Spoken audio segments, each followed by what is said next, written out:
अस्सलाम वालेकुम नाज़रीन इकराम, रोशनी लाइट चैनल की तरफ से आप सबको खुशामदीद। वीडियो की तरफ पढ़ने से पहले अपने तमाम व्यूअर्स को मेरी तरफ से बहुत बहुत ईद मुबारक कबूल हो। मेरी आज की वीडियो कुरलुश और हान के बारे में है।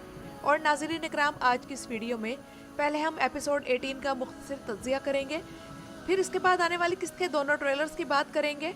क्योंकि नाज़रीन इकराम, एपिसोड 18 एक तरह से इस सीज़न की इंटरवल एपिसोड थी, जिसमें एक दौर ख़त्म हुआ और दूसरा दौर शुरू हुआ है। इस एपिसोड में डायरेक्शन कमाल की थी। बुलंद इशपेलर और उनकी टीम ने बहुत शानदार काम किया है। और ये वो एपिसोड है जिसने सिर्फ 10 घंटों में यूट्यूब पर 1 मिलियन व्यूज़ हासिल किए। और अब तक ये एपिसोड यूट्यूब पर 3.6 मिलियन व्यूज़ ले चुकी है। इसके अलावा इस एपिसोड की रेटिंग भी तमाम कैटेगरीज में ज़्यादा हुई। हालांकि रमज़ान की आखिरी रातें भी थीं और गलातासराय का मैच भी था। इसका मतलब है कि लोग वाकई फ्लेवियस का अंजाम देखने के लिए एक्साइटेड थे। और फ्लेवियस का नया नाम एवरानोस रखा गया, जो कि ओरहान बे के तारीखी कमांडर्स में से एक था। और महमद बोजदैग ने उन तमाम तारीखी रवायात को इस सिनेरियो में इस्तेमाल किया जिनमें एवरानोस का जिक्र मिलता है कि किसी ने उसे बुरसा का कमांडर कहा और किसी ने उनका कारासी इमारत से ताल्लुक़ जोड़ा। और साफ जाहिर है कि फ्लेवियस का सिनेरियो महमद बोजदैग लिख रहे हैं। लेकिन फातिमा फ्लेवियस के ज़ख्मी होने पर जितना रोई, इतना तो उस्मान बे की मौत पर भी न रोई। और ये हम जानते हैं कि उस्मान बे की मौत इतनी इमोशनल नहीं दिखाई गई थी जितना फ्लेवियस का ज़ख्मी होना दिखाया गया। हम उस्मान बे की मौत के सीन से ज़्यादा दिरुल शार्तरुल सीरीज़ में तूतकीन और गोकचे की मौत पर ज़्यादा दुखी हुए थे। दूसरी बात यह कि इतने खंजर खाने के बाद फ्लेवियस के ठीक होने का वक्त हफ्तों में नहीं बल्कि महीनों में होना चाहिए था। लेकिन यहाँ उसे फिर जंगों और मुहिमात पर भी भेजा जा रहा है। तो इस तरह हम उन सीन से महरूम हो गए जो कि शिफा खाने में देखने को मिलते। और फिर हमें यह भी नहीं दिखाया गया कि किस तरह फ्लेवियस उस मिलिट्री पोजीशन तक ओरहान के दरबार में पहुंचा।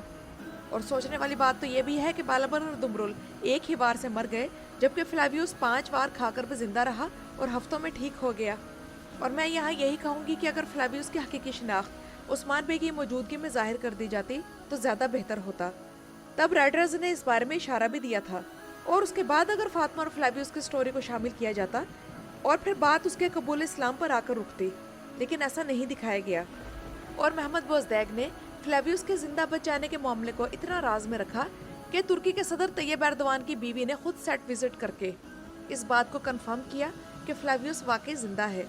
क्योंकि महमद बोजदैग ने तो पिछले एपिसोड के दोनों ट्रेलर्स में ये दिखाने से माजरत कर ली थी, लेकिन एपिसोड शुरू होने से एक दिन पहले अमीना उर्दगान के साथ ये तस्वीरें सामने आ गई और फैंस को फ्लेवियस के बारे में तसल्ली हो गई।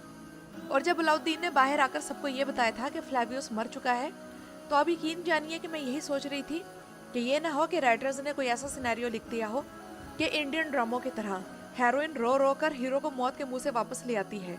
और मेरा डर सच निकला। ये सीन बिल्कुल एक टिपिकल स्टार प्लस ड्रामे जैसा सीन था। और चूँकि एवरानोस एक असल तारीखी किरदार है, तो उम्मीद है कि वो इस सीरीज़ में इस तरह रहेगा जिस तरह जैर कोताय और बुरान है। क्योंकि एवरानोस ने कई उस्मानी सलातीन की हुकूमत का दौर देखा था। लेकिन फिर जब मुझे याद आता है कि कॉनर रैल्फ के साथ क्या सलूक किया गया, तब मुझे इस किरदार के बारे में फ़िक्र हो जाती है। और फ्लेवियस आने वाली एपिसोड में अब अपने असल ख़ानदान का पता लगा लेगा। और दिमर बुगा को इसके साथ रखकर अच्छा किया। उम्मीद है कि इस तरह इन दोनों का ताल्लुक आपस में मजबूत होगा और इन दोनों के हवाले से कोई अच्छा सिनेरियो देखने को मिलेगा।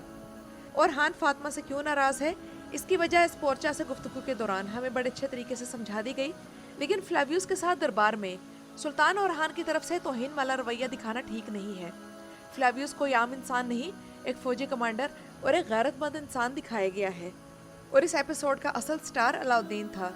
उसका शाहीन शाह के साथ सीन और उसके डायलॉग ज़बरदस्त थे। और फिर उस पर जो धोखे से हमला किया गया, और फिर बालाबन और दुमरुल के ज़ख्मी होने पर उसका रिएक्शन, और फिर दरिया के किनारे पीछा करने वालों से बचने की कोशिश, तो इन सब सिनेरियोज में उसकी परफॉर्मेंस लाजवाब थी। और क्यों ना होती, ये वही अलाउद्दीन है जो कि सल्तनत उस्मानिया का सदर आज़म है। अपने वालदैन यानी उस्मान बे और बाला खातून के लिए अल्लाह का मोअज़्ज़ा था और अपने भाई की मुस्तकिल ताकत और रियासत का स्तून है। लेकिन नाज़रीन इकराम, इस एपिसोड में एक बहुत बड़ी गलती की गई है कि मर्द यास्चियोग्लो जैसा अदाकार जो कि अपने अदाकारी के मामले में गोल्डन बटरफ्लाई अवार्ड ले चुका है, तो इस किस्त में ना तो अलाउद्दीन के शदीद ज़ख्मी होने पर उसका कोई शदीद रिएक्शन दिखाया गया और ना ही अपने करीबी साथियों यानी कि बालाबन और दुमरुल की मौत पर उसकी तरफ से कोई रद्द अमल जाहिर हुआ।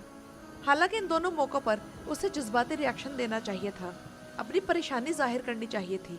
यानी कि स्क्रिप्ट राइटर्स की टीम इंतहाई अनप्रोफेशनल काम कर रहे हैं और पिछले 2-3 सीजन से कुरैश उस्मान में उस्मान के किरदार के साथ भी यही हो रहा था। मिसाल के तौर पर कुरैश उस्मान के सीजन 6 में जब ओरहान नीलूफर को लेकर कबीले से चला जाता है तब कोई भी अलविदाई मंजर नहीं दिखाया गया, जबकि पिछले एपिसोड में कासिम के जख्मी होने पर भी ओरहान बे का रद्द-ए-अमल नहीं दिखाया गया। अगर रद्द-ए-अमल दिखाया जाता है तो सिर्फ एस्पोर्चा के हवाले से दिखाया जाता है। और इसके अलावा नाज़रीन इकराम, कुरैश ओरहान की पहली किस्त में जो ओरहान हमें दिखाया गया था, जो कि शदीद गुस्सा भी करता था, अब वो पता नहीं किधर चला गया है। यानी कि जिन बातों पे सुल्तान को गुस्सा आना चाहिए उन बातों पर भी नहीं आता और तब भी उसे कूल डाउन ही दिखाया जाता है। इसके बाद अब आते हैं आने वाली किस्त के दोनों ट्रेलर्स की तरफ। तो नाज़रीन इकराम, फिर से एक किरदार के जाने की खबरें हैं और जैसा कि आने वाली किस्त में हमें फ्लेवियस और यीत की लड़ाई का एक सीन दिखाया गया है जिसमें फ्लेवियस से लड़ते लड़ते यीत छत से गिर जाता है। तो हो सकता है कि जाने वाला किरदार यीत हो, लेकिन अगर इस सीरीज से जाने वाला किरदार शाहीन शाह हुआ तो ये इंतहाई गलत होगा।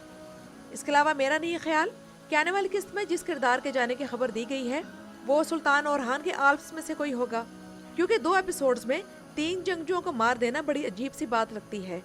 तो जाने वाला या तो यीत होगा या फिर एंड्रियास। इसके अलावा नई किस्त के दूसरे ट्रेलर में दीवान का मंजर दिखाया गया है जिसमें दरबार में मौजूद लोगों को हम पगड़ियां पहने देख सकते हैं, जबकि अलाउद्दीन की पगड़ी बाकी लोगों से मुख्तलिफ लग रही है क्योंकि वो सदर आजम है। और मैं इस सीन को ओरहान सीरीज में दिखाया गया पहला दरबार कहूँगी जो कि प्रॉपर तरीके से दिखाया गया है। और पिछली 3 किस्तों में प्रोडक्शन, डायरेक्शन और मेन इवेंट्स में काबिल तवज्जो बेहतरी आई है, लेकिन जो दूसरे लेवल के वाक़यात हैं वो पहले लेवल के वाक़यात को पीछे धकेल रहे हैं। उम्मीद है कि मुस्तकबिल में दरबार में सिर्फ जंगजू नहीं बल्कि काजी और रियासत के दूसरे इलाकों से आए हुए लोग भी मौजूद होंगे जिन्हें हम कलादार कह सकते हैं, क्योंकि रियासत सिर्फ जंगजुओं से नहीं चलती बल्कि उसके लिए सियासतदान भी ज़रूरी होते हैं और हर मामले में सिर्फ सुल्तान की अकल काफ़ी नहीं होती। और उम्मीद है कि आने वाली एपिसोड में दरबार का ये सीन सतही लेवल का नहीं होगा और उसके डायलॉग्स मजबूत और बामानी होंगे, ना कि सिर्फ एस्पोर्चा की रिहाई के मामले को डिस्कस किया जाएगा। अब जहाँ तक एस्पोर्चा को रिहा करने के सिनेरियो का ताल्लुक है तो ज़रा इस तस्वीर को गौर से देखें। एस्पोर्चा के आसपास ओरहान बे के जंगजू हैं और इस तस्वीर में नकाब पहने ये शख्स सुल्तान ओरहान का जंगजू तोरहान है। इसके अलावा जिन लोगों ने चूगे पहन रखे हैं वो मुस्तफ़ा और एब्रानोस हैं। और आने वाली एपिसोड में एस्पोर्चा को छुड़ाने के इस मिशन में खूनी लड़ाई होगी क्योंकि ये लोग इज़निक के दरमियान में हैं और एंड्रियास भी वहाँ मौजूद है। और अगर ये अगली एपिसोड का आखिरी सीन होगा तब भी मुझे हैरत नहीं होगी। और नाज़रीन इकराम, मेरे ख्याल में इस सीन में ओरहान बे को वहाँ पर नहीं होना चाहिए था। इससे एस्पोर्चा की रिहाई का ये सीन ज़्यादा स्ट्रॉन्ग होता, क्योंकि एर्तुगरुल या उस्मान वाले दिन नहीं है जब एर्तुगरुल गाजी और उस्मान गाजी हर जगह हुआ करते थे, बल्कि अगर ये दिखाया जाता कि ओरहान बे के जंगजू मिलकर इसकी प्लानिंग ओरहान बे के साथ करते हैं और ओरहान बे की ही गैर मौजूदगी में एस्पोर्चा को रिहा करवाते हैं तो ज़्यादा बेहतर रहता। क्योंकि सुल्तान फातेह सीरीज़ में जगह जगह जासूस दिखाए जाते हैं जो कि सालों से वहाँ रहते हैं और ऐसी किसी सिचुएशन में मदद करते हैं, तो तारीख़ी हक़ाइक़ भी कुछ ऐसे ही हुआ करते थे। इसके अलावा दूसरी चीज़ एक ये भी है कि सुल्तान फातेह सीरीज़ की 72 किस्तों में से सिर्फ 15 किस्तों में सुल्तान फातेह लड़ाई करते नजर आते हैं, लेकिन ओरहान सीरीज़ की 18 किस्तों में से 17 में वो लड़ते नजर आएंगे। वो अब सुल्तान हैं, जंगलों में लड़ने और दुश्मन के ट्रैप्स में आने वाले सिनेरियोज अब कम कर देने चाहिए जो एर्तुगरुल गाजी के ज़माने से चले आ रहे हैं। तो स्क्रिप्ट राइटर्स इंतहाई सतही लो लेवल रखते हैं और मुझे समझ नहीं आ रहा कि महमद बोजदै को इनके अलावा कोई और राइटर क्यों नहीं मिलता। इस सीरीज़ को ख़ास तौर पर पहले सीज़न में एक मजबूत राइटर की ज़रूरत थी ताकि ओरहान और दूसरे किरदारों को सही तरीके से डेवलप किया जा सके और नाजरीन की बॉन्डिंग उनके साथ बन सके। लेकिन ये राइटर्स नामी क्लाउन ऐसा लिखते हैं कि अगले किस्त का पिछले किस्त से ताल्लुक ही नहीं बन पाता, सिवाय आखिरी क्लिफ हैंगर के जिसका सस्पेंस नई किस्त आने पर सिर्फ पहले 10 मिनट में ही ख़त्म कर दिया जाता है।